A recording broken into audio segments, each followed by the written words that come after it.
বন্ধুরা, আপনিও কি আমার মতো মেচেতার সমস্যায় ভুগছেন? নানা রকম ট্রিটমেন্ট, ওষুধ বা নানা রকম ক্রিম ইউজ করা সত্ত্বেও মেচেতার দাগ কোনো মতেই ভালো হচ্ছে না। তাহলে আজকের রেমেডিটি আপনার জন্য খুবই ইউজফুল হতে চলেছে, কারণ আজকে আমি আপনাদের সাথে এমন একটা ঘরোয়া টোটকা শেয়ার করব, যেটা ইউজ করলে দীর্ঘদিনের জেদি কালো মেচেতার দাগ খুবই সহজে পরিষ্কার হয়ে যাবে। তো চলুন ভিডিওটি চটপট করে শুরু করা যাক। তো বন্ধুরা, এই টোটকাটি তৈরি করার জন্য প্রথমেই আমাদের নিয়ে নিতে হবে ফেয়ার অ্যান্ড লাভলি বা লাভলি অ্যান্ড গ্লো। দুটোই কিন্তু একই কাজ করে থাকে। সাধারণত আমরা মেকআপ করার জন্য এই ফেয়ার অ্যান্ড লাভলির ইউজ করে থাকি, এতে আমাদের মুখ ফর্সা করে দেয়। কিন্তু এই ফেয়ার অ্যান্ড লাভলির এমন একটা প্যাক তৈরি করব, যেটা আমাদের মেচেতার দাগ থেকে শুরু করে যে কোনো ধরনের দাগ, ছোপ, ব্রণের দাগ, একনের দাগ, পিম্পলের দাগ পরিষ্কার করে দেবে। তার সাথে সাথে যদি মুখের মধ্যে কোনো গ্লো নেই, মুখের রং কালো হয়ে গেছে, ট্যানিংও রিমুভ করে দেবে। তো এখানে আমি হাফ চামচ মতো ফেয়ার অ্যান্ড লাভলি নিয়েছি। এবার এর সাথে এক এক করে বাকি জিনিসগুলো আমাদের অ্যাড করতে হবে। তো দেখুন বন্ধুরা, এবার আমাদের নিয়ে নিতে হবে দুধ। তো এখানে আমি কাঁচা দুধের ইউজ করব। কাঁচা দুধের মধ্যে যেহেতু রয়েছে ল্যাকটিক অ্যাসিড, তাই ল্যাকটিক অ্যাসিড আমাদের স্কিনকে লাইট অ্যান্ড ব্রাইট করে তোলে, মুখের উজ্জ্বলতা বাড়ায়, তারই সাথে সাথে দাগ ছোপ রিমুভ করে দেয়, আর মুখের মধ্যে খুব সুন্দর গ্লো আনে। তাই 2 চামচ আমাদের দুধের ইউজ করতে হবে। যদি কাঁচা দুধ না থাকে তাহলে ফোটানো ঠান্ডা দুধও আপনারা ইউজ এখানে করতে পারেন, ঠিক আছে। এরপরে বন্ধুরা, দুধটাকে না ভালো করে আমাদের ফেয়ার অ্যান্ড লাভলির সাথে মিশিয়ে নিতে হবে। ফেয়ার অ্যান্ড লাভলির সাথে যতক্ষণ না পর্যন্ত দুধটা মিশিয়ে যেতে হবে ফেটিয়ে ফেটিয়ে। তারপরে বন্ধুরা, আমাদের এখানে নিতে হবে গ্লিসারিন। হ্যাঁ বন্ধুরা, গ্লিসারিন আমাদের ত্বককে ডিপলি ময়শ্চারাইজ করে থাকে, যার ফলে ভেতর থেকে গ্লোটা উপচে পড়ে। তো এখানে গ্লিসারিন আমাদের হাফ চামচ মতো নিতে হবে।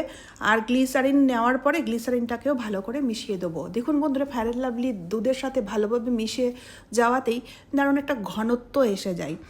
আর এই টোটকাটি আপনারা যে কোনো সময় যে কেউ বাড়িতে তৈরি করে ইউজ করতে পারেন। ইনস্ট্যান্ট গ্লো অবশ্যই আসবে, সেটা আমি এই ভিডিওতে লাইভ রেজাল্ট শেয়ার করব। আর প্রত্যেকটি জিনিস আপনাদের নিতে হবে, একটা জিনিসও স্কিপ করলে এই টোটকাটি কোনো রকম কোনো কাজ দেবে না। এবার বন্ধুরা, আমাদের নিয়ে নিতে হবে 1 চামচ মতো হলুদ গুঁড়ো। আর এই হলুদ গুঁড়ো সরাসরি ইউজ করব না, হলুদ গুঁড়োটাকে আমরা শুকনো খোলায় ভেজে তারপরে ইউজ করব। কারণ বন্ধুরা, এই ভাজা হলুদ গুঁড়ো আমাদের ইনস্ট্যান্ট ট্যান রিমুভ করতে খুবই সাহায্যকারী। তাই আমাদের হলুদটাকে শুকনো খোলায় ভেজে নিতে হবে, কোনো রকম অয়েল বা জল ছাড়াই। চাইলে আপনারা একসাথে অনেকগুলো হলুদ গুঁড়ো ভেজে কৌটোর মধ্যে ভরে রাখুন, কারণ এটা এতটাই কাজ দেয়, যে কোনো রেমেডিতে আপনারা ইউজ করতে পারেন। ট্যান পড়ে গেছে, কালো হয়ে গেছে হাত পা মুখ, তাহলে যে কোনো রেমেডিতে 1 চামচ ইউজ করে দেখুন, দুর্দান্ত খুব ভালো কাজ দেয়। তাই আমি এখানে দেখুন হলুদ গুঁড়োটাকে কতটা ভাজতে হবে, ভেজে একদম কফির থেকেও ডার্ক কালার করে নিতে হবে। হলুদ গুঁড়ো ভাজা হয়ে গেলে ঠান্ডা করে নিতে হবে। প্রথম ঠান্ডা করার পরেই আমাদের কিন্তু এই দুধের সাথে ঢালতে হবে, গরম থাকলে হবে না। তো দেখতেই পাচ্ছেন হলুদটাকে একদম ভেজে কালো করে নিয়েছি। আর এবার আমাদের এই হলুদ গুঁড়ো মিশিয়ে ভালো করে ফেটিয়ে এর সাথে মিশিয়ে নেব।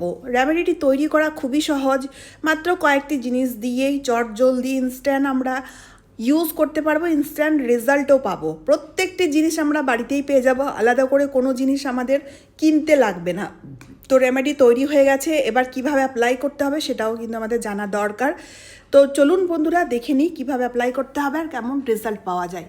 তো প্রথমেই আমি মুখে অ্যাপ্লাই করে দেখাবো, হাত পায়েও গলা ঘাড়েও অ্যাপ্লাই করতে পারেন।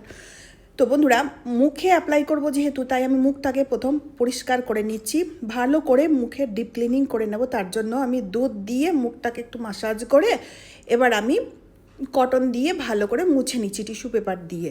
এতে কি হবে, মুখের মধ্যে যে পোর্সগুলো থাকে, পোর্সের মধ্যে জমে থাকা নোংরাগুলো খুব সহজে পরিষ্কার হয়ে যায়, কারণ দুধ একটা দারুণ ক্লিনজার। যখন মুখ পরিষ্কার হয়ে যাবে তারপরে আপনাদের এই প্যাকটিকে লাগাতে হবে। এই প্যাকটিকে শুধুমাত্র যে মেচেতার দাগ রয়েছে সে জায়গায় লাগাবো তা কিন্তু নয়, পুরো মুখে ভালো করে লাগিয়ে নেব। কারণ এই রেমেডিটি মেচেতার দাগ পরিষ্কার করার সাথে সাথে যে কোনো ধরনের অ্যাকনে, পিম্পলের দাগ, মুখের মধ্যে আনইভেন স্কিন টোনকে রিপেয়ার করে তোলে, তারই সাথে সাথে মুখের চামড়াটাকে টান টান রিঙ্কল ফ্রি করতে সাহায্যকারী, ইনস্ট্যান্ট আপনার মুখে অসম্ভব গ্লো এনে দেবে। তাই পুরো মুখে আমি যখনই অ্যাপ্লাই করি পুরো মুখেই অ্যাপ্লাই করি, কোনো রকম কোনো মানে অসুবিধা হবে না। যদি সেন্সিটিভ স্কিন রয়েছে, কোনো কিছু মুখে দিলে র্যাশ বেরোয়, তাহলে একবার প্যাচ টেস্ট করে নেবেন লাগানোর আগে। মুখে লাগিয়ে নিয়েছি, চোখের নিচেগুলোতে লাগাবেন না। তো মুখে লাগানোর পরে এবার কিন্তু আমি 5 মিনিট রেখেছি। 5 মিনিট রাখার পরে এবার হালকা আলতো হাতে মাসাজ করব। দেখুন, মাসাজ না করলে কিন্তু গ্লো আসবে না মুখে। মাসাজের সাহায্যে খুব ভালো ব্লাড সার্কুলেশনটা অ্যাক্টিভ হয়ে যায়, যার ফলে খুব সুন্দর মুখে গ্লো আসে। পার্লারে যখন যায় আপনারা দেখবেন কত রকমের কত স্টেপ অনুযায়ী মাসাজ করা হয়। তার কারণটা হচ্ছে ব্লাড সার্কুলেশনটা অ্যাক্টিভেট করার। আর ব্লাড সার্কুলেশনটা অ্যাক্টিভেট হলেই আমাদের মুখে আপনা আপনি গ্লো চলে আসে। তাই আপনি যদি ফেসিয়াল মাসাজ আগের থেকেই জেনে থাকেন তাহলে খুবই ভালো কথা। নিজের অনুযায়ী মানে নিজের মতো করে আপনি মাসাজ করবেন একদম আলতো হাতে। আর যদি না জানা থাকে আপনার, যদি আপনি বিগিনার জানেন না, তাহলে এই ভিডিওটি দেখে দেখেও মাসাজ করতে পারেন। খুবই সহজ, কোনো রকম কোনো কঠিন রকেট সায়েন্স কিছুই নেই। এই রূপচর্চাগুলো করতে করতে নিজের মধ্যেই দেখবেন এই মাসাজগুলো, এই রেমেডিগুলো কোনটাতে ভালো উপকার সব কিছুই বুঝে যাবেন। মাসাজ করার পরে মুখটাকে ধুয়ে আমি আপনাদের দেখাচ্ছি। দেখুন বন্ধুরা, কত সুন্দর ভালো মতো গ্লো এসে গেছে। অনেক সময় হয় হঠাৎ করে বার্থডে পার্টি বা বিয়ে বাড়িতে যেতে হবে, মুখের মধ্যে কোনো গ্লো নেই, তখন আপনারা চটজলদি ইনস্ট্যান্ট এই ফেসিয়ালটি করে মেকআপ করে যে কোনো বিয়ে বাড়ি বা অনুষ্ঠান বাড়িতে যেতে পারেন। পার্লারে যাওয়ার দরকারই পড়বে না। এবার বলি, যাদের মেচেতা রয়েছে তো তারা কি করবে, তারা রাত্রিবেলায় এই কাজটি করবে। অল্প একটু নারকেল তেল আর কর্পূর, যে কর্পূর আমরা পুজোতে ইউজ করি, সেই কর্পূর অল্প একটু নিয়ে নারকেল তেলের সাথে মিশিয়ে শুধুমাত্র মেচেতের দাগগুলোতে লাগিয়ে নেবে। প্রত্যেক দিন রাতে এই কাজটি করতে হবে।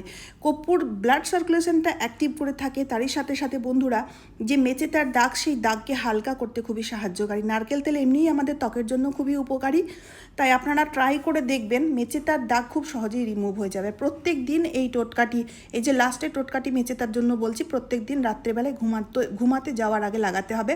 তারপরে কোনো ক্রিম বা নাইট ক্রিম বা সিরাম লাগানো যাবে না। সারা রাত্রির জন্য রেখে দিন, সকালবেলায় মুখ ধুয়ে নিন, দেখবেন খুব ভালো রেজাল্ট পাবেন। যদি মুখের মধ্যে ব্রণ একনে থাকে সেক্ষেত্রেও কিন্তু ভালো কাজ দেয়। আর যারা শুধুমাত্র মুখের মধ্যে গ্লো চাই বা দাগ ছোপ রয়েছে সেগুলো রিমুভ করতে চাই, তাহলে ওই টোটকাটি সপ্তাহে 2 দিন করে অ্যাপ্লাই করুন। তাহলে কোনো দিনও আপনাদের পার্লারে গিয়ে দামি দামি ফেসিয়াল করানোর প্রয়োজন পড়বে না। মুখের মধ্যে সবসময় খুব ভালো গ্লো থাকবে, মুখের চামড়া টান টান থাকবে, বয়সের ছাপ পড়বে না, অনেক রকম ভালো রেজাল্ট পাওয়া যাবে। তাই অবশ্যই ট্রাই করবেন। একবার ট্রাই করলে হবে না, বারবার ট্রাই করবেন, তাহলে ভালো ফল পাবেন। তো চলুন বন্ধুরা, আজকের মতো এই পর্যন্ত। আশা করছি এই টোটকাটি আপনাদের প্রত্যেকেরই খুব কাজে দেবে, তাই ভিডিওটি শেয়ার করতে ভুলবেন না। তারই সাথে সাথে আপনারা কে কোথা থেকে ভিডিও দেখছেন সেটাও কমেন্টের মাধ্যমে জানাবেন। আর এই রেমেডিটি অ্যাপ্লাই করার পরে আপনারা কীরকম রেজাল্ট পেলেন সেটাও আমাকে কমেন্টের মাধ্যমে জানাবেন।